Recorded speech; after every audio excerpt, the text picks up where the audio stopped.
ఈ ఆలయాన్ని, ఆయన నిర్మించినటువంటి భూమి ఆకాశములనే ఆలయాన్ని క్రమముతో ఆయన రాజ్యముగా నడిపించమని బాధ్యతతో కూడినటువంటి అధికారాన్ని మనిషికిచ్చాడు. ఈ బాధ్యతతో కూడిన అధికారం దేవుడు మనకిస్తే, దేవుడు కట్టని గోడలు, దేవుడు ఆయన నిర్మించినటువంటి ఈ ఆలయంలో గోడలు కట్టలేదు. ఆయన న్యాచురల్గా ఉండే హద్దులు ఇచ్చాడు.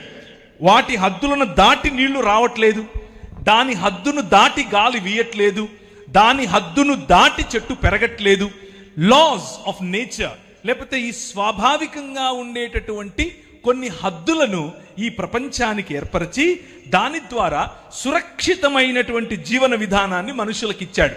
ఆ సురక్షితమైన జీవన విధానంలో అన్ని సుభిక్షంగా ఉన్నాయి.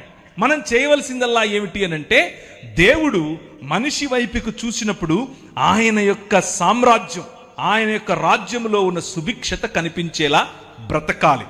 ఈ సృష్టి మనిషిని చూసినప్పుడు దేవుని గుణలక్షణాలు కనిపించాలి. ఇది మనిషికి ఇచ్చినటువంటి పని.